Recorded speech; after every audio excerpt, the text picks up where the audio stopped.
Hey ratbags, in today's How to Survive Grounded we're going to be looking at getting a small base setup. We're also going to get a crucial piece of equipment so you can start getting upgrades to increase your stats. So first off though, we need to start getting some smoothies to help us with healing. Although I've been telling you guys that cooked meat is pretty good, you're better off also using smoothies alongside it. That's because you'll get some bonuses and buffs, either a special attack damage or maybe more endurance, depending on what ingredients you've got. So I set that up before embarking on an adventure. We need to go and kill a whole bunch of bombardier beetles as we're going to need some of their parts. The boiling glands we're going to need to craft our very own hammer, and we'll also need a whole ton of their parts to craft a cookery, not to mention a special jerky rack and more.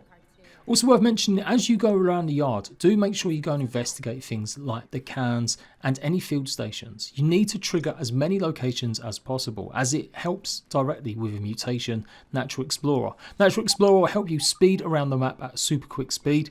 Level 1 increases it by 20% how fast you can sprint, but you do need to discover 20 locations. Level 2 is 50 and level 3 is 80 landmarks.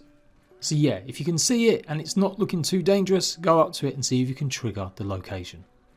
So I've headed over towards the hedge area, as we're going to need also some more parts here, including some berry bits.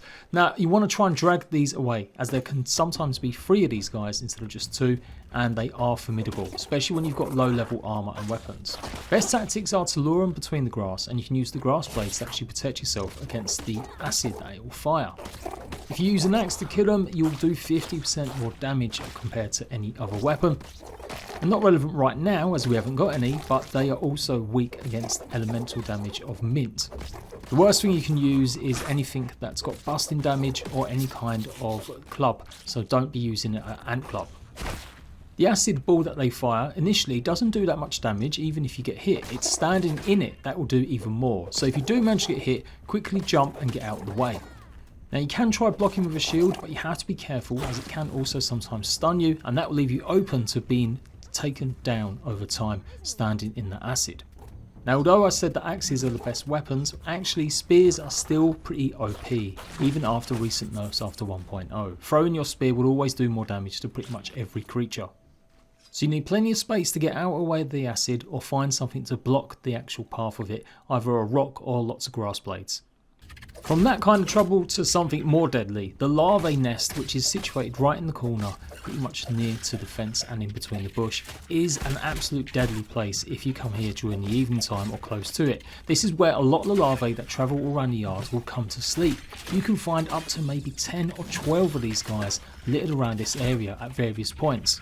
It's advised that you don't get into too much of a tussle. Although you can handle 1 or 2 on your own, when they start to gang up on you it can become a problem, unless you are pretty adept at taking them on using a spear like I am.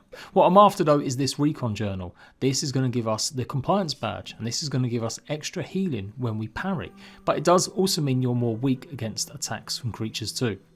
I'll show this off in other videos, but effectively it can really help. Once you learn to perfect parry, mixed with something like koi armor, it can become a beastly little side accessory. There's over 20 of these accessories, if you don't know, scattered around. Some like this compliance badge, others are random drops from taking down elemental foods. Make sure you go and check out the guide if you want more details about all of them.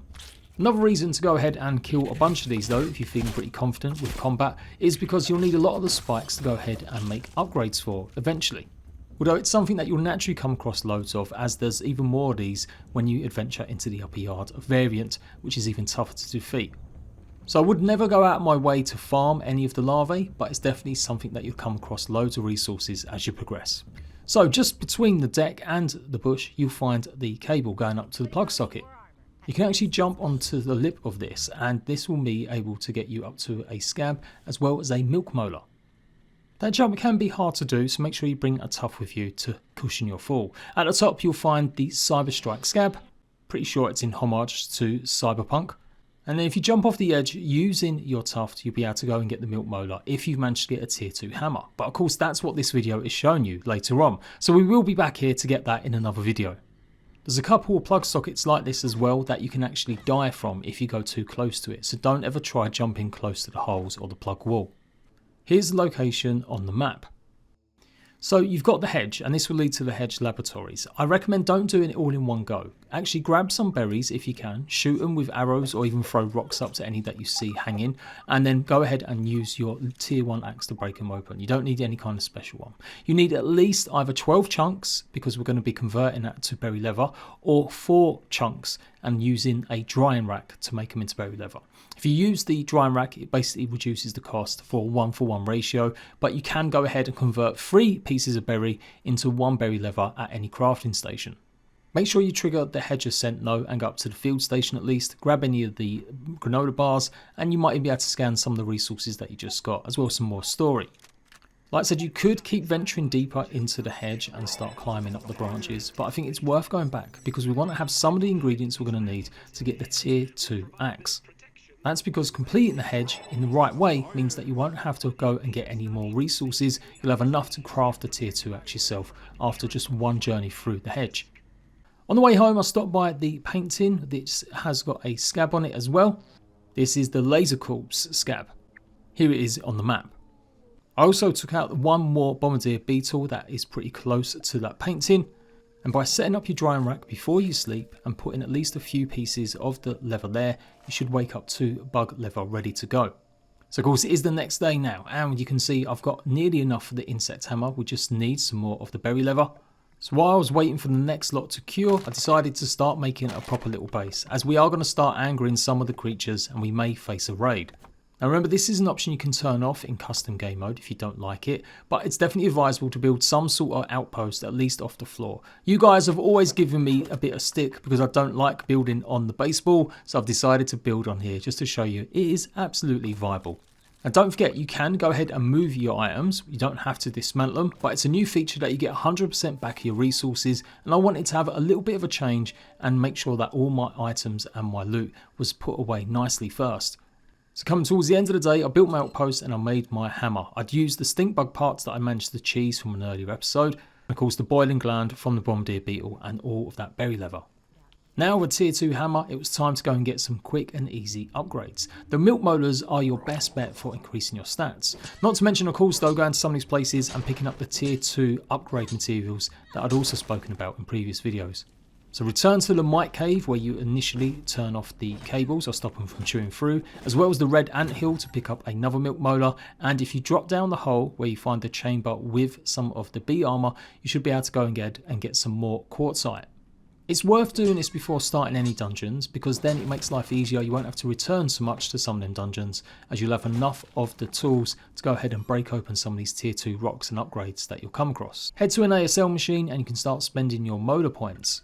Now I'm going to save mine for extra mutations as I think that's more valuable to me, but it's always up to you. But I definitely recommend that or healing. I went and grabbed the other milk molar that's underneath the can by the Oak Lab entrance and went to the far side towards the Moldok Castle, as there's another one here. I tried being all stealthy as I really didn't fancy fighting any of the All Weavers just yet. But top tip is, obviously jumping in water can get you away from most enemies. Only maybe mosquitoes will give you a bit more of a chase, and generally they can't hit you when you're deep enough. But other creatures generally will lose aggro. While I was here I decided to go for a bit of a free-for-all, and I swam over to the pagoda to get another location, as I was desperate to get that natural explorer unlocked. Now with 3 milk molars I went and got the max active mutations. This will give me 3 now that I could equip. We're nearly done. Jump in the water though, keep going, and I came across this strange guy before going up and getting the mega milk molar in the corner. These are pretty essential, especially when it comes to carrying resources, so don't ever pass up the opportunity to get one. You'll notice another milk molar above you in the rock wall. You might as well leave that until much later, and you can just glide down with a glider to pick it up. Keep hugging this side of the pond though, and eventually nestled against the rock you'll find one more milk molar. Now I know there's lots of guides out there, I've done a bunch as well, showing you where lots of these are, but I figure it's still worth including in How to Survive so you can really get an idea. You're not meant to really be playing along, these are just giving you tips or ideas about where to go or what to do, but definitely getting some of these early upgrades is quick and easy. Don't forget to get the Mega Milk Molar that you'll find inside the Burgle Oak Lab. And I always go for increasing my resource sizes. Now healing is pretty good, but I was determined to have a stamina build, so I went for stamina this time. We've got one more mega milk to go and get, as well as another tier 2 upgrade. Go through the broken entrance across the oak beam and you should be able to go ahead and get the milk molar that I showed you again in the previous episode. But go ahead, get that, and then you can drop down once you've taken out some of the soldier ants and get the tier 2 marble. No matter how experienced you think you are at this game, there's always some moments where it gets close, and I was absolutely not in the right space, not having a shield up here. This is why I love spears so much. They can really come in clutch, especially when you don't have to worry too much about aiming correctly.